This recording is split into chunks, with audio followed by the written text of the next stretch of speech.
Alright, welcome back to the channel, guys. Today I am at Bangkok MRT station. You know this is one of my favourite areas in the whole of Bangkok, and today we're checking out Tonmai Chaikha market for some unbelievable 108-year-old curry rice.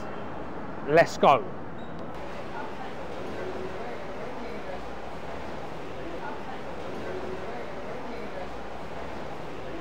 But before we start today's video, I just want to take a quick second to thank today's sponsors, Mike, Aeon, SNH Global and Bruce Wayne. Thank you so much for your continued generous financial support. I could not do this without you guys. I love you, and this one is for you. Mwah!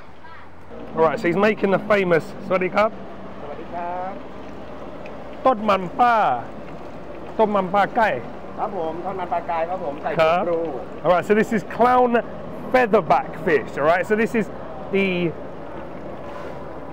traditional fish to use with Thai fish cakes. As I said, this is 108 years of cooking knowledge right there, passed down from the generations. And in the fish cakes, they're actually using Thonburi, which is wing bean. So they're using wing bean and Alright, so they're also using, obviously, red curry paste. Now, there's so many dishes to choose from here. We've got the famous fish cakes. We've got mo palo, panang mo, geng Tonmai, pad cha paduk, pad pet pagai. The same fish, clown featherback fish, Masamam gai. Mokapi, Sato, okay. And then we've got Genkia Wan with the same clown featherback fish, which I'm struggling to pronounce in Thai.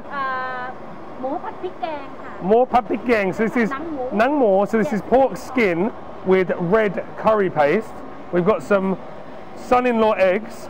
Our nang mo pad pik gang na. Sai jaanนะครับเอาผัดเผ็ดลูกชิ้นปลากายครับเอาหมูสต๊อกด้วยนะครับใส่จานหมดเลยใช่ไหมคะใส่จานนะครับแม่ของแม่มาลง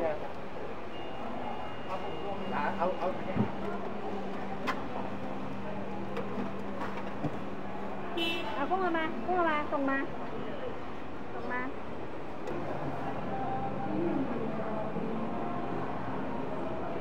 Alright, so we've got the Tonman pa, the traditional fish cakes, and I would never guess from looking at it that this was wing bean that's been fried in it, and they're just covered with a nam jim dipping sauce, which I'm expecting to be pretty sweet.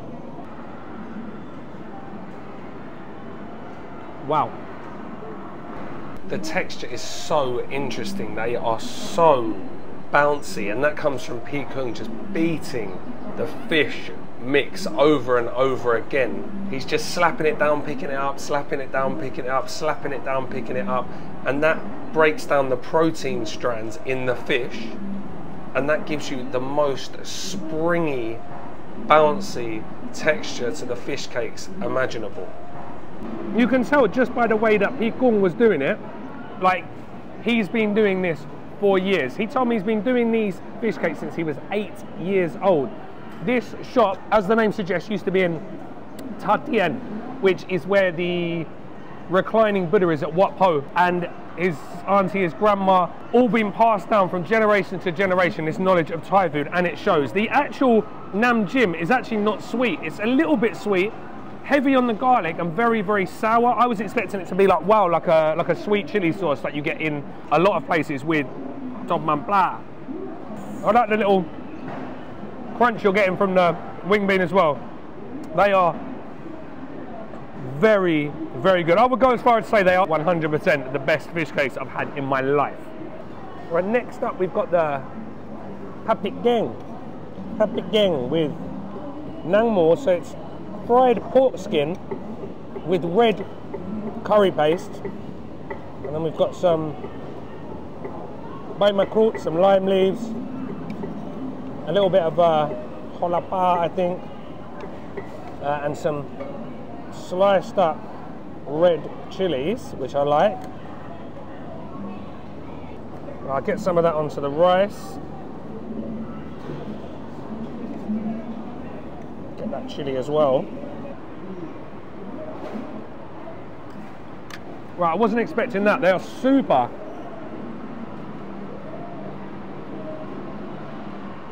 Super crispy.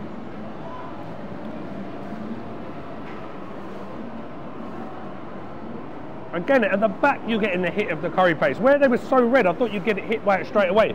At first you get like the salty hit of the pork. And where it's like this crispy pork skin, they almost remind me of like more Tianghai, which are like crispy little pieces of pork you get in bags at markets. And then you get the taste of the curry paste, the lime leaves, the lemongrass. Fish sauce, there's a bit of sweetness there. Then you get the spice at the back end. Next up, we've got the padmo kapi sato. So it's more samchan, so it's pork belly that's been fried off with some shrimp paste and sato stink beans or bitter beans. We've got some, again, some red chilies for garnish, and these are bird's eye chilies. These are not pikchi pa, the long red chilies for garnish, so these are spicy. Right, a big mouthful of that.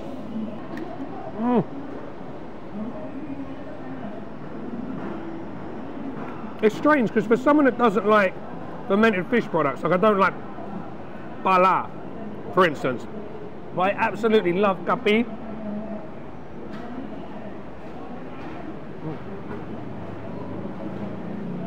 It's funky, it's ultra savoury, it's a little bit sweet. There's a ton of garlic in here. Then you've got those crunchy, like gassy, almost sulphurous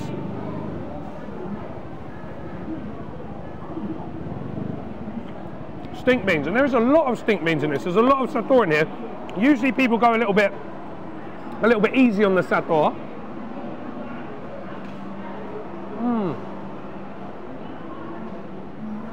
That's incredible. Again, there's sweetness there. There's sweetness to all three of these dishes, but it's not overpowering. And I spoke about this before, about how I don't mind the sweetness as long as it's balanced.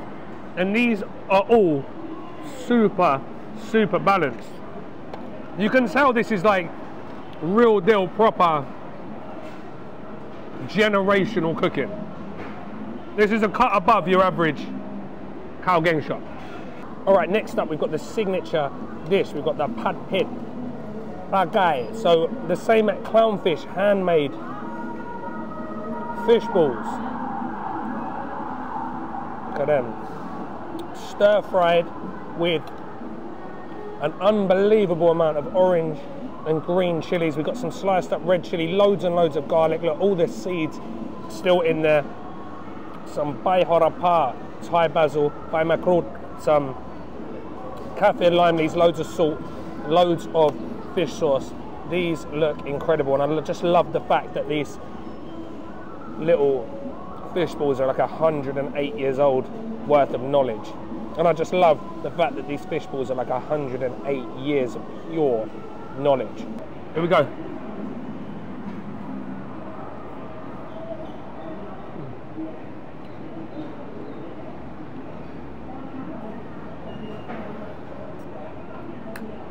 These are hands down, both dishes, the best fish balls I've had anywhere. And if you follow me, if you know me, you know I'm not a big fan of fish balls. I don't like the processed ones, which is why I don't really eat fishball noodle soup, because it's hard to find people doing these tam ing by themselves these days. But this is actually making you want to go back and get the green curry with the same fish balls. Again, the common theme throughout these dishes is they're very heavily seasoned, very salty, but also a little bit sweet and very, very spicy. Now this one is ridiculously spicy. Suits me absolutely perfectly. The sweetness from this particular dish is actually coming from the bai holapa, which is the Thai sweet basil, not to be confused as it is in England, in one of the major supermarkets with holy basil. And I just love the way they've left all the seeds in the stir fry, just for like added heat. I mean, these fish balls are absolutely perfect for people like my wife, for instance, who doesn't really like fish or doesn't like fishy fish. That's a direct quote.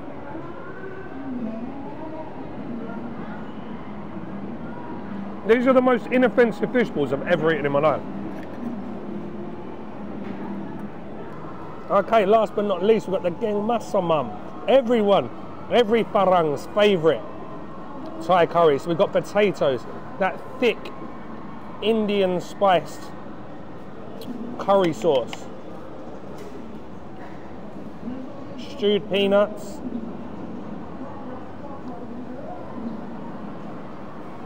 chicken thigh, which of course is what I want to see. And that nice, fat, juicy, plump chicken thigh. They get some of that. I'm going to get a potato. I'm going to get that onto my rice. Carb on carb. Let's go. That is insane. The spice, the deep, rich level of spice in this is absolutely ridiculous. Heavy on the cinnamon, nutmeg. Star anise. Cardamom, cumin.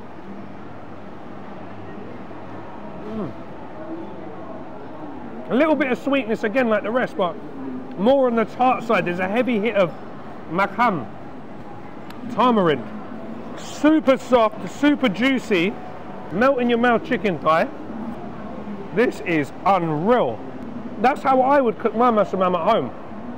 Do away with the sugar. I mean, there's obviously sugar in it, but it's more like, as I said, tart and just heavily spiced. And you've got the crunchy peanuts, more texture, firm potatoes. They've acted like a sponge and took on all the flavours of the curry. And that chicken breast is absolutely incredible. Wow.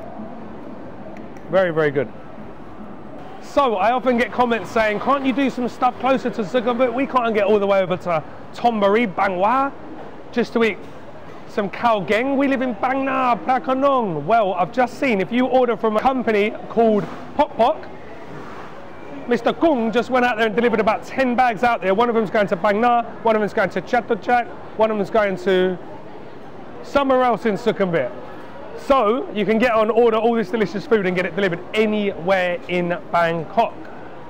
Okay, so I did want to show you a few more dishes in the market because there's loads and loads of food here, but it does come alive a little bit more at night.